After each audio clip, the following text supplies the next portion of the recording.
ஒண்ணு தெரிஞ்சுக்கும் நான் எதை பத்தி பேச போறேன்னு. ஸோ இன்ஸ்டாகிராம், யூடியூப் எதை தொறந்தாலும் இந்த விஷயத்த பத்தி தான் எல்லாரும் பேசிக்கிட்டு இருக்காங்க. இப்ப நான் முக்கியமா பேச போறது இந்த டிஜிட்டல் எக்ஸிகியூஷனை பத்தி. நான் இந்த டிஜிட்டல் எக்ஸிகியூஷன் மென்ஷன் பண்ணும்போதே தெரிஞ்சிருக்கும். நான் தனிப்பட்ட முறையில யாரையும் சாடுறதோ, யாருக்கும் சப்போர்ட் பண்றதோ இல்ல. இந்த டிஜிட்டல் எக்ஸிகியூஷன்லாம் என்னன்னே தெரியாமலே நம்மள பல பேர் ஒரு நாளைக்கு 100 பேருக்கு மேல கத்தி வீசிக்கிட்டு இருக்கோம். டிஜிட்டலா நிறைய பேருக்கு இப்போ கருத்து சுதந்திரத்துக்கும் டிஜிட்டல் எக்ஸிகியூஷனுக்கும் வித்தியாசம் தெரியாம போயிடுச்சு.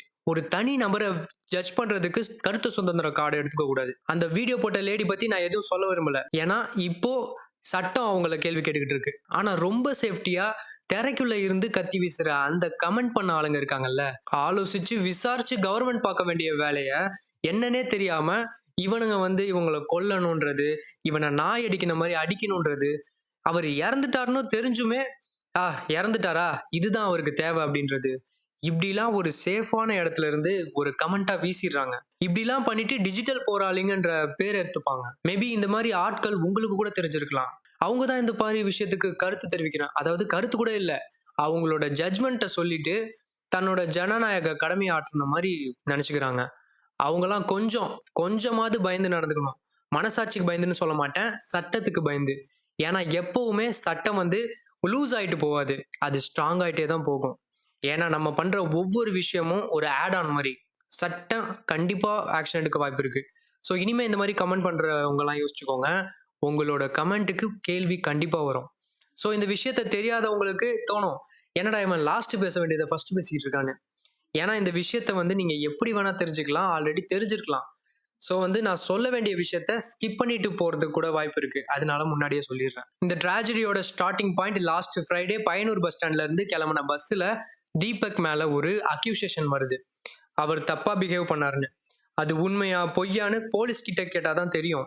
ஆனா அந்த பஸ்ல போலீஸை கூப்பிடல, மொபைல் எடுத்து வீடியோ ரெக்கார்ட் பண்றாங்க. அந்த 18 செகண்ட் வீடியோ சோஷியல் மீடியால போஸ்ட் ஆகுது. ஒரு நிமிஷம் யோசிங்க, 18 செகண்ட் வீடியோ உங்க 41 வருஷ வாழ்க்கையை டெஸ்ட்ராய் பண்ண முடியும்னா அதுதான் இந்த டிஜிட்டல் ஏஜோட பயங்கரமே. இந்த வீடியோ வைரல் ஆகுது, தீபக்கோட பேரு அட்ரஸ் எல்லாம் லீக் ஆகுது.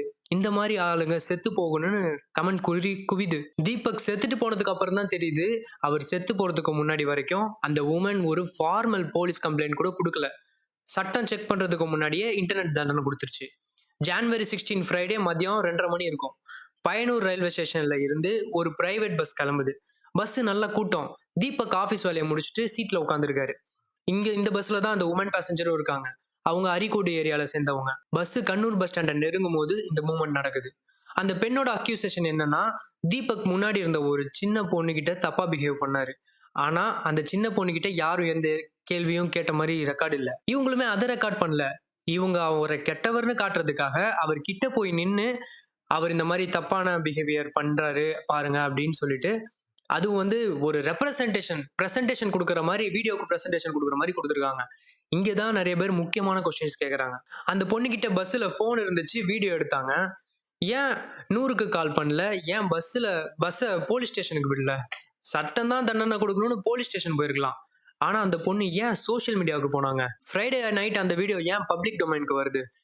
போட்ட ஒரு நிமிஷத்துல thousands ஆஃப் ஷேர்ஸ். தீபக் ஒரு மனுஷனா இல்ல, ஒரு வைரல் கண்டென்ட் ஆயிட்டாரு. ஜான்வரி 17 காலையில தீபக் எந்திரிக்கும் போது அந்த வீடியோ கேரளாவை தாண்டி ஸ்ப்ரெட் ஆக ஆரம்பிச்சிருச்சு. தீபக்கோட ரிலேட்டிவ் கல்ஃப்ல இருந்து கால் பண்றாங்க. தீபக் என்ன இது, ஃபேஸ்புக்ல உன் ஃபேஸ் வருது, எல்லாரும் திட்டுறாங்களேன்னு கேக்குறாங்க. தீபக்கு பதில் இல்ல, அவர் வீட்டுக்குள்ள முடங்கி கிடக்குறாரு.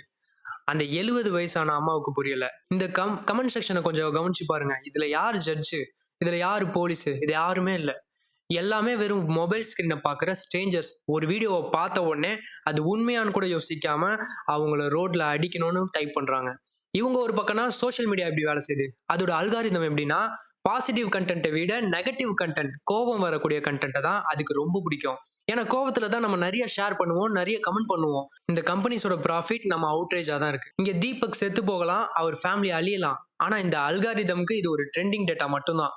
ஒரு மனுஷனோட உயிரை அல்காரிதம்கிட்ட கொடுத்தா என்ன ஆகும்னு இப்ப நம்ம கையில இருக்க மொபைலே ஒரு சாட்சி. சனிக்கிழமை ஈவினிங் தீபக் ஒரு நிமிஷம் கூட போனை பார்க்காம இருக்க முடியல. என்ன சொல்றாங்க என்ன பத்தின்னு திரும்ப திரும்ப பாக்குறாரு. இந்த ப்ராசஸ்க்கு டூம் ஸ்க்ராலிங்னு பேரு. நம்மளை பத்தி தப்பா பேசுறத பார்க்க பார்க்க மனசு மெல்ல மெல்ல உடையும்.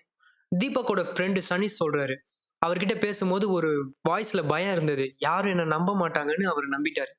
இந்த ஐசோலேஷன் தான் மேல இருந்து கீழே விழ வைக்கிற ஸ்டெப்பு மாதிரி. சனிக்கிழமை நைட்டு தீபக் ஒரு பெரிய முடிவு எடுக்கிறாரு. இந்த கேஸ்ல எல்லாரும் மறந்து போன ஒரு பாயிண்ட், தீபக் உயிரோட வரைக்கும் அவர் மேல எந்த ஃபார்மல் கம்ப்ளைண்ட்டும் ஃபைல் ஆகல.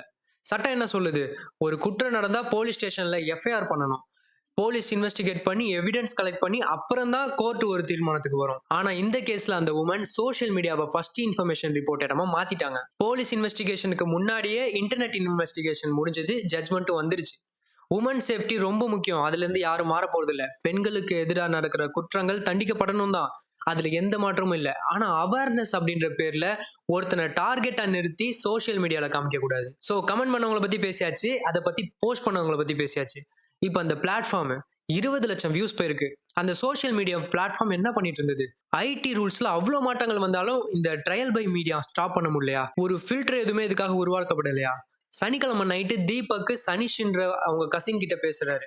நான் எந்த தப்பும் பண்ணலடா, ஏன் எல்லாரும் என்ன இப்படி திட்டுறாங்க, என்ன நம்ப மாட்டாங்களா அப்படின்னு தீபக் கேக்குறாரு. சனிஷ் அவருக்கு தைரியம் சொல்லியிருக்காரு. தீபக், நம்ம சண்டே மார்னிங் மீட் பண்ணலாம், லாயரை பார்க்கலாம், லீகலா ஃபேஸ் பண்ணலாம் அப்படின்னு சொல்றாரு. தீபக்கும் சரி நம்ம சண்டே பேசலாம்னு சொல்லி போனை வைக்கிறாரு. சனிஷ் கூட பேசிட்டு அப்புறம் தீபக் கொஞ்சம் காமா ஆகுறாரு. கரெக்டா அந்த டைம்ல அந்த உமனோட இன்னொரு வீடியோ அப்லோட் ஆகுது. அந்த பொண்ணு அதுல இன்னும் டீட்டெயில்டா பேசுறாங்க. தீபக்கு இந்த விஷயம் தெரியுது. அவர் திரும்ப சனிஷ்க்கு கால் பண்ணி அந்த செகண்ட் வீடியோவை எனக்கு அனுப்புன்னு கேட்கிறாரு. சனிஷ் வேணான்னு சொல்றாரு.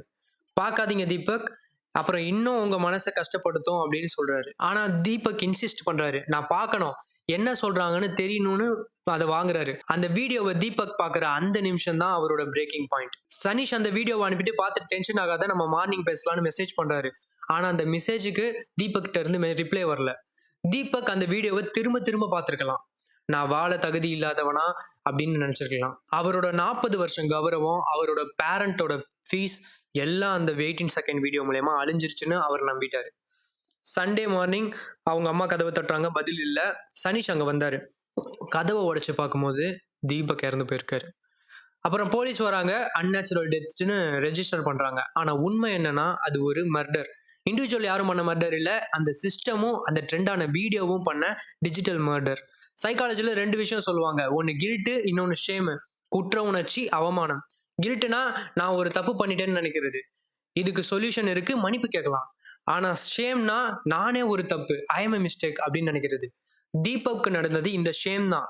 ஒரு வீடியோ வைரல் ஆகும் போது அந்த மனுஷன் நான் இன்னசென்ட்னு ப்ரூவ் பண்ண முடியும்னு நம்பல. பதிலா இந்த உலகமே என்ன பெர்வர்ட்னு பாக்குது. என் ஃபேஸை பார்த்தாலே எல்லாரும் துப்புவாங்கன்னு நினைக்க ஆரம்பிச்சிட்டாரு. இந்த டீப் ஷேம்க்கு சொல்யூஷன் கிடைக்கிறது ரொம்ப கஷ்டம். இன்டர்நெட் ஒரு மனுஷனை வெறும் கண்டென்ட்டா பார்க்கும்போது அவனோட கௌரவம் அங்க சாகடிக்கப்படுது. இன்னைக்கு நம்ம பிசிக்கலா யாரையும் கூட்டமா சேர்ந்து அடிக்கணும்னு நினைக்க மாட்டோம். ஆனா டிஜிட்டலா அதை தான் பண்ணிக்கிட்டு இருக்கோம். இதுக்கு பேரு சைபர் லிஞ்சிங். தீபக் யோசிச்சு பார்த்திருப்பாரு, இன்னைக்கு நான் வேலைக்கு போனா இந்த வீடியோவை பார்ப்பாங்க, என் பேரண்ட்ஸை யாரும் நிம்மதியா வாழ விட மாட்டாங்க, என்னை நம்ப யாரும் இல்ல. இந்த நோ எக்ஸிட் சிச்சுவேஷன் தான் ஒரு மனுஷனை எக்ஸ்ட்ரீம் ஸ்டெப்புக்கு தள்ளுது. இங்கதான் நம்ம டிஜிட்டல் சொசைட்டி பண்ற தப்பு தெரியும். நம்ம நீதியை தேடுறதை விட ஒருத்தரை ஷேம் பண்றதுல தான் நிறைய இன்ட்ரெஸ்ட் காட்டுறோம். இந்த ட்ரௌமா ட்ரீ தீபக்கோட முடியல. அவங்களோட அப்பா அம்மா அவங்க வாழ்க்கைலாம் என்ன ஆகும்? அவங்க இந்த டிஜிட்டல் ஸ்கேரை எப்படி சுமப்பாங்க? ஒரு நிமிஷம் கோவத்துல நம்ம போடுற கமெண்ட் ஒரு ஃபேமிலியே புரட்டி போட்டுருது. இப்ப கேரளால ஒரு பெரிய டிபேட் நடந்துட்டு இருக்கு, டீபக் லா. இது என்னன்னா, குற்றம் நடந்தா அதை போலீஸ் கிட்ட சொல்லாம முதல்ல சோஷியல் மீடியால போட்டு ஒருத்தரோட இமேஜை டேமேஜ் பண்ணா அது ஒரு சைபர் கிரைமா கருதப்படணும். ஆக்டிவிஸ்ட் ராகுல் இப்ப கேரளா சிஎம்க்கு ஒரு பெட்டிஷன் கொடுத்திருக்காரு. சோஷியல் மீடியாவை நீதிமன்றமா மாத்தக்கூடாதுன்னு ஒரு டிமாண்ட் பண்றாரு. சட்டம் தன்னோட வேலையை செய்யணும், இன்டர்நெட் ஜட்ஜ் வேலையை செய்யக்கூடாது. இந்த மாதிரி ஒரு ஸ்ட்ராங் லா வந்தாதான் அடுத்த தீபக்கை நம்ம பாதுகாக்க முடியும். சோஷியல் மீடியா பேசுற உரிமைன்னு சொல்றாங்க, ஆனா உங்க பேசுற உரிமை இன்னொருத்தரோட வாழ்ற உரிமையை பழிக்க கூடாது. இப்ப போடுற ஒவ்வொரு வீடியோவும் ஏஐ செக் பண்ணுதுன்னு சொல்றாங்க, யூடியூப்ல இருந்து எல்லாத்துலயும் காப்பிரைட்டுக்காக. அப்புறம் ஏன் ஒரு அபியூஸ் நடக்கும் போது அது ஏஐ செக் பண்ண மாட்டேங்குது? அதுக்கான கேப்பபிலிட்டி இல்லையா? அதுக்கு கண்டிப்பா இருக்கும்.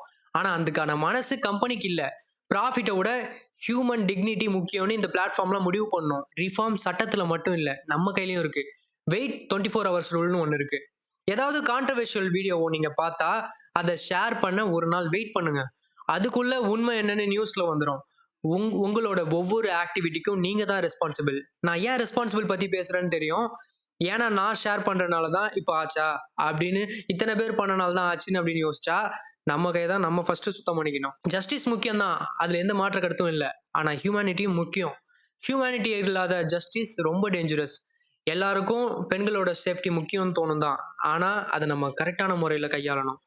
அதே மாதிரி ஒரு மனுஷனோட டிக்னிட்டியும் முக்கியம் நினைக்கணும். ஒரு வைரல் வீடியோ பார்த்த உடனே தப்பு யார் மேலன்னு தெரியற வரைக்கும் கொஞ்சம் பாஸ் பண்ணுங்க. இன்ஸ்டன்ட் ஜஸ்டிஸ்ன்ற பேர்ல எத்தனை உயிரை பலி கொடுக்க போறோம்? தீபக்கோட மரணம் நமக்கு ஒரு பாடமா இருக்கட்டும். தேங்க்யூ ஃபார் வாட்சிங் திஸ் வீடியோ. அடுத்த வீடியோல பார்க்கலாம். Take care. பை.